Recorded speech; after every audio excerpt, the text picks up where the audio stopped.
Now watch what happens when I drop in this heavy metal nut. It sinks right down to the bottom, but when I drop in this grape, which isn't quite as dense, it sinks down through the top 2 layers and sits on top of the syrup. This bottle top slowly sinks down through the oil and sits on the water, and this piece of sponge floats on the top. Pretty cool, huh? They've all got different densities. Because this syrup is denser than the water, it sinks to the bottom. Then pour in some cooking oil and leave it to settle.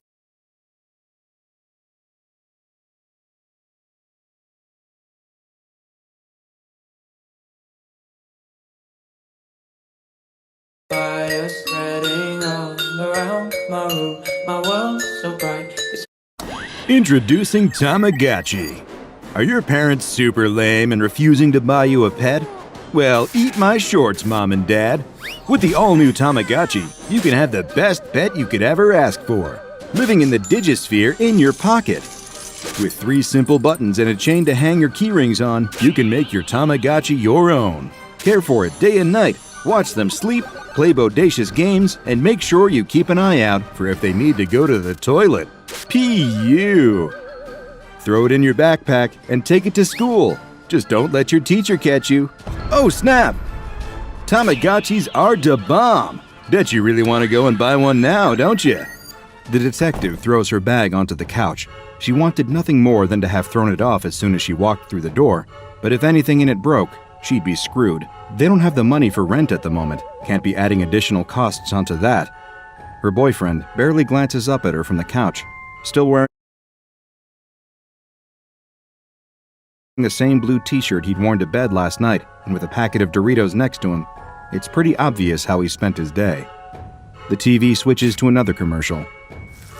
She taps him gently on the shoulder, offering him a warm smile. He jumps a little, seeming to come out of a little reverie. Affection fills his eyes as soon as he sets them on her. He hastily brushes Doritos dust off his hands and holds them up, tapping out words in sign language. Sorry, I zoned out. How was your day? The detective sinks into her usual spot on the couch and snuggles up next to him, nuzzling her head into his neck. After a quick hug, she untangles her hands and signs her reply. Long. He kisses her on her forehead. She goes on to tell him all about the case she's been working on. It's more of a hunch at this point than a case, really. There's been a big spree of shopliftings, burglaries, and muggings over the last couple of months. A significant uptick from this time last year, but everyone is at a loss to figure out why. She's having to spend a lot more on gas driving around to break-ins at the moment. Her boyfriend watches her hands recount the events with a tender look of concern on his face.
Don't worry, she signs. I'll make sure they reimburse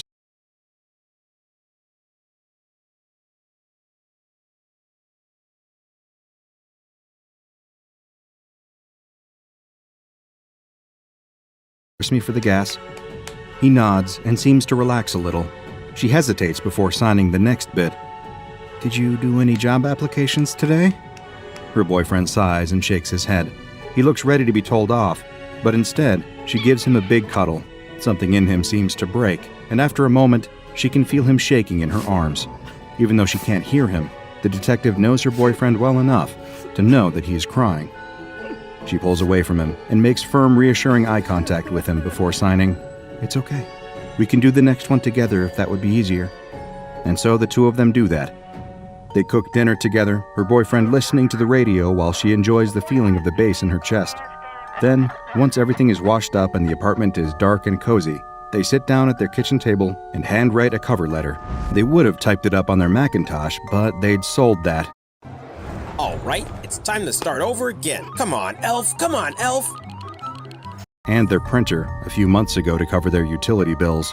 But handwriting is okay too. Her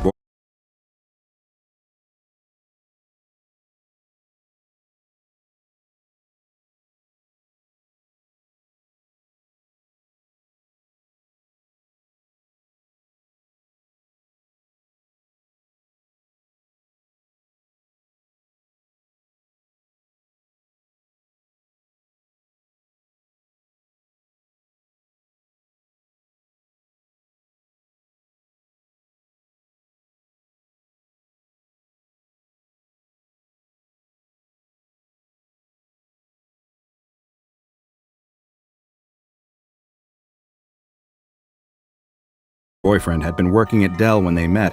1993, the height of the dot-com boom, when any kid with a math degree and a keyboard could shoot up the ladders in tech giants across the country. 2 years later, that bubble burst, and he'd lost his job. Fiercely smart and incredibly kind, her boyfriend hadn't been able to find work for around 13 months now. Every day, the detective's heart broke a little more to see how low his confidence was dipping. He was an amazing person, by far the most exceptional guy she'd ever met and ever would meet, and yet the constant rejection letters, failed interviews,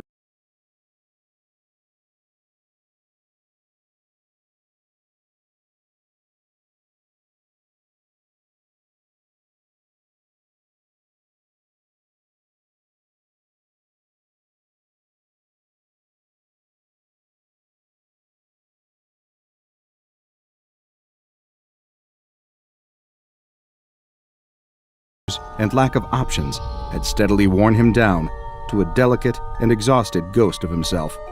But that only makes her want to love and support him even more.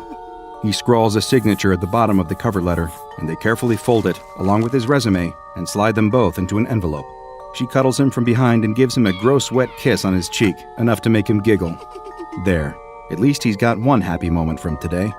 He turns to her and grins, raising his hands to talk to her. "I might buy a Tamagotchi." "A what?" "The commercial on TV. It was playing when you got home. I really want one. Can I buy one?" A little twinge pulls at her heart. She really ought to say no. Money is so tight at the moment with them both relying on her income. And it's hard to... What is she saying? He's clearly going through a lot right now, and maybe something fun would be good for him. Even if it does just look like some silly kid's toy from Japan. She raises her hands. "Of course you can." And the pair of them go back over to the TV and flick it on. The next day is a bit of a blur. It's the detective's first day on yet another shoplifting, her first foray into fashion. Pairs of Air Jordans on display had been stolen, smashed glass everywhere. The thieves had left all the cash in the register. A couple other items were missing too, all very hip stuff. Tie-dye shirts, Janko jeans, a lot of camouflage, that kind of thing. Stuff that's on TV and the radio all the time at the moment. By the time the detective gets out, she's only got 10 minutes to rush to Toys R Us before it closes. Thankfully, the Tamagotchi display is right by the front entrance. Almost totally sold out, but with one lone box left, she snatches it up and cheerfully takes it to the cash register. As she walks out of the store and looks down at the box in her hands, she can't help but wonder, why the hell would her boyfriend want to play with a little children's toy? As soon as the detective opens the door to her apartment, she is struck by a change. Instead of sitting on the couch watching TV, her boyfriend is in the kitchen, radio belting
out at full volume.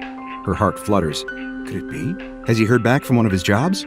He sticks a head out from around the kitchen door and grins at her, beckoning her inside. She grins back, quickly hiding the Toys R Us bag behind her back. It smells amazing in here.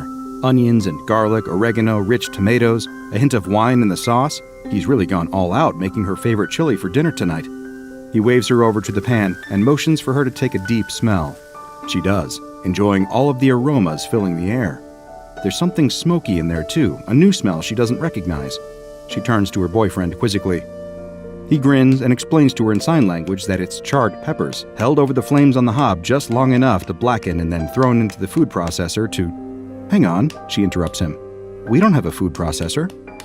Her boyfriend grins proudly and steps to one side to reveal a brand new shining food processor sitting proudly on their countertop. He explains to her that he bought it that day. It has 10 speed settings, multiple blades you can switch out, a miniature container for spice blends, and... She stops him again. How much did this cost? He looks sheepish. A wave of realization crosses his eyes, and he looks back at it guiltily. I just really wanted it, he signs. Thought it would make a nice romantic dinner for us. The detective softens. Of course, he was just trying to make the effort.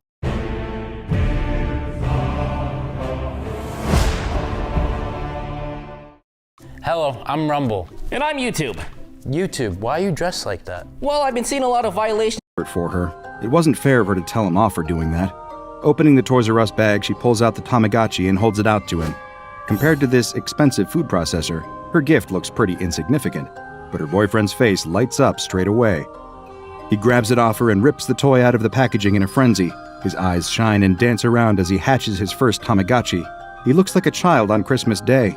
She can't help but join in laughing with him as they go to sit on the couch and watch some TV together. But the next day, when the detective gets home, she notices a hole in their wall. A literal hole. Their landline is missing. Her boyfriend's face pops out from around the corner, just as it did the previous day, with that same grin. Only this time, he's brandishing a brand new cell phone in his outstretched arm. It's tiny, about the size of a brick, with the name Nokia emblazoned across the top. That can't have been cheap. This time, she doesn't share in his excitement. Indeed, the next day, she can't even muster up a smile when he proudly demonstrates the alarm on his new G-Shock, laced up his new Jordans, and started excitedly flipping through his box set of R.L. Stine books. That is enough. She can't deal with this anymore. She's been struggling so hard to make ends meet. Meanwhile, he's throwing away hundreds of dollars on products he had never mentioned before. She snaps. It can be very frustrating being mute, because you can't shout to let your anger out. All that energy instead goes into her sign language, her hands swinging and slapping into each other as her face contorts. What's wrong with him? Why is he being like this? She's doing everything she can to keep a roof over their heads, while he's just throwing all of her money down the drain. How could he be so cruel? The more she rants, the more guilty her boyfriend's face becomes. Tears fill his eyes, his bottom lip starts to tremble, and before long, he's bawling in front of her. Can't keep going, not seeing him like this. Her hands fall limply to her sides. After a moment, he raises a sniffling face to her and signs something simple back. It's the TV, the commercials.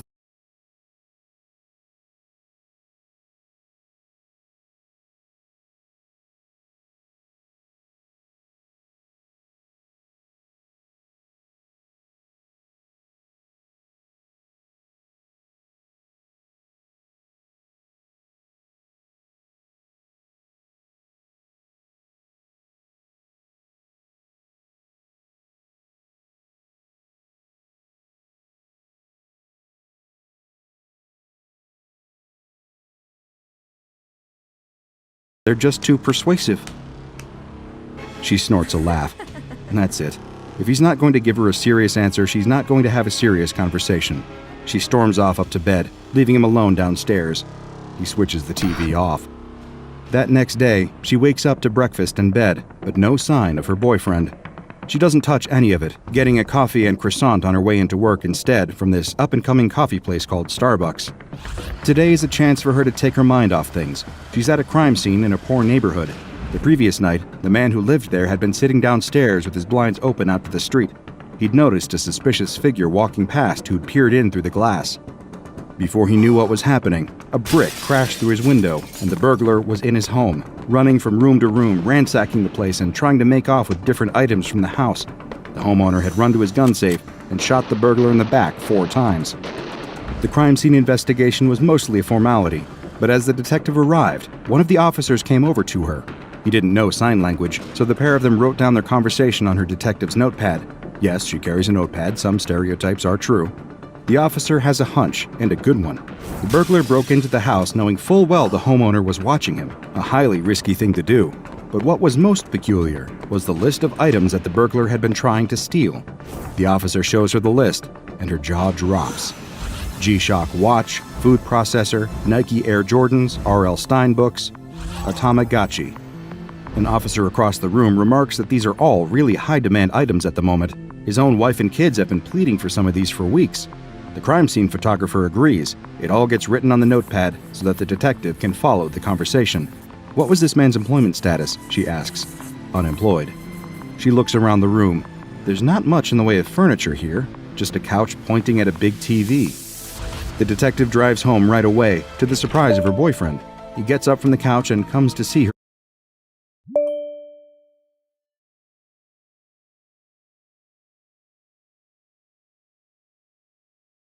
right away.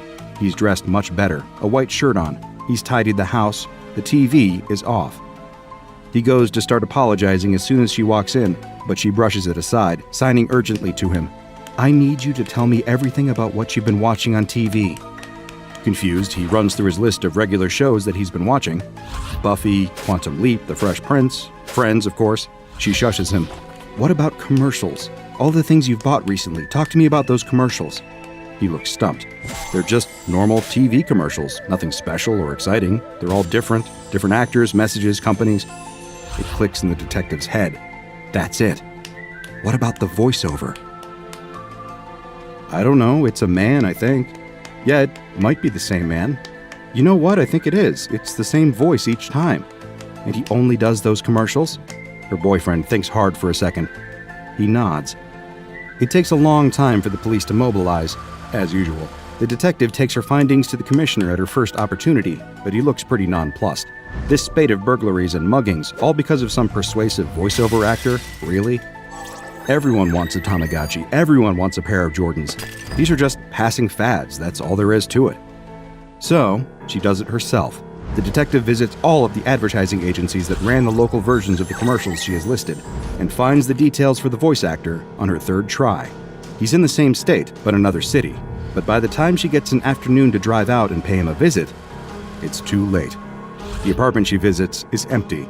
After banging on the door for several minutes, a neighbor sticks their head out of a window and yells something at her. The detective can't understand, however, so the woman comes downstairs and writes a grumpy note. He's dead, yacht accident or something. Only she can't spell yacht properly. The detective pushes open her apartment door dejectedly. All that effort, all that chasing, for nothing. It wasn't so much about trying to solve the burglaries. Those were just things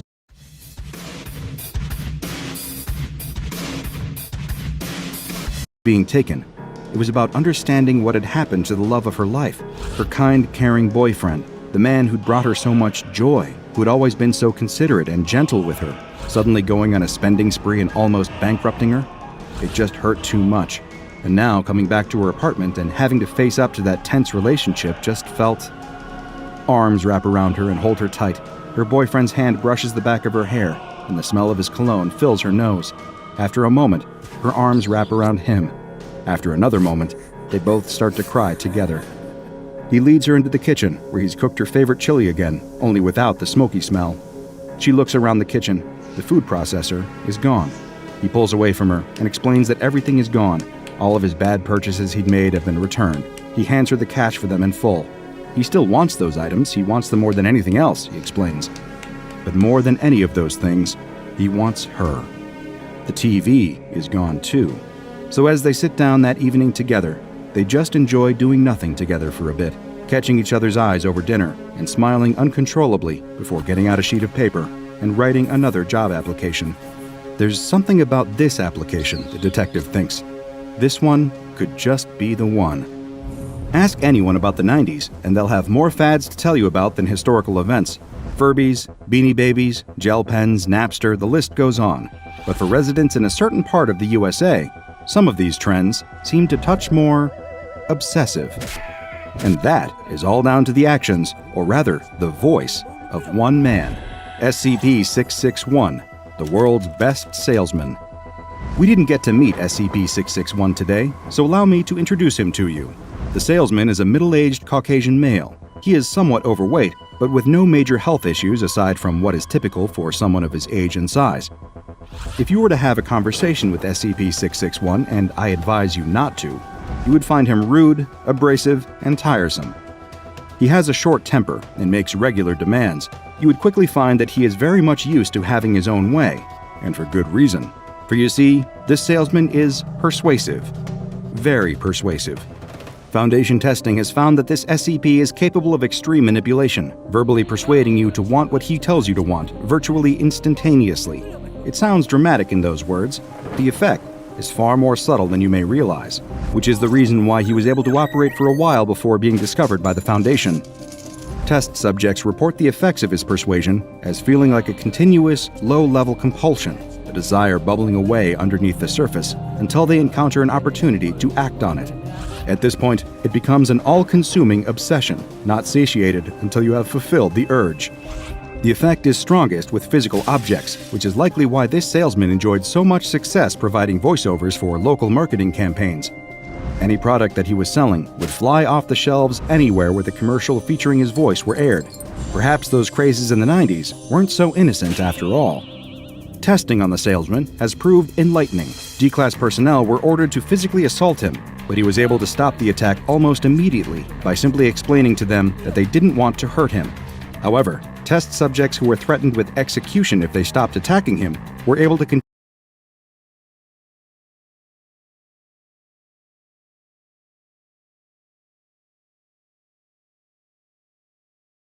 to beat the salesman up for several minutes before the researchers decided he'd had enough.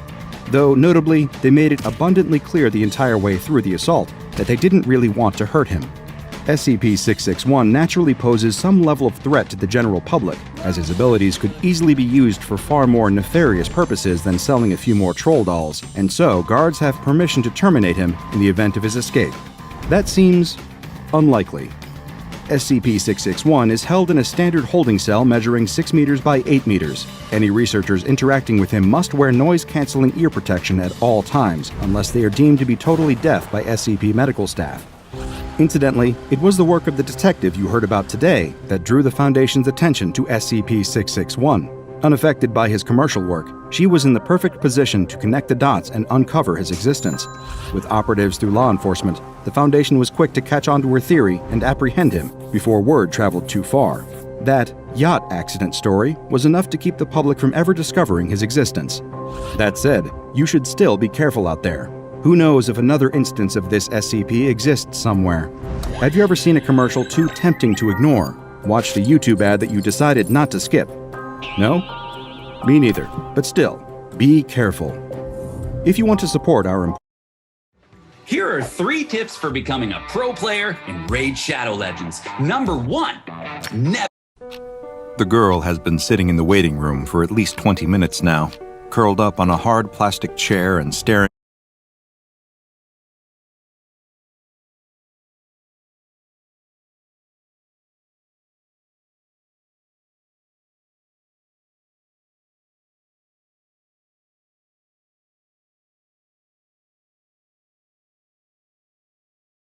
at an inspirational poster on the wall. Her eyes are bleary and unfocused, with heavy dark circles that indicate she hasn't been sleeping well. She tries to focus her attention on the poster and read the words, but she's having trouble concentrating. She keeps nodding off, only to jerk back to wakefulness when her head starts to sag. This is what life is like for her after weeks of insomnia.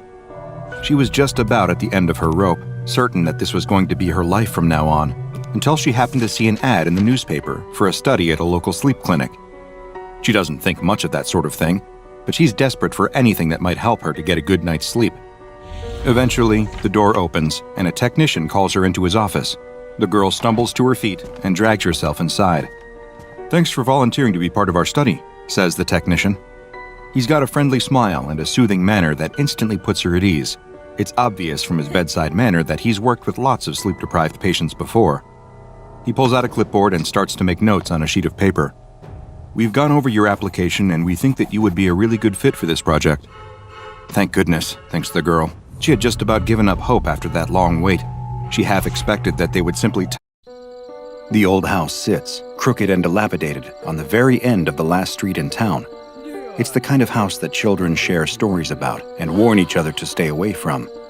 There isn't even any graffiti on it, rare for an abandoned building in this town. But nobody is brave enough to get close to it and risk their life if the rumors of its history are to be believed. A black van containing 4 men pulls up along the curb outside the house. One of them has been black-bagged, zip ties cutting into the skin of his wrists.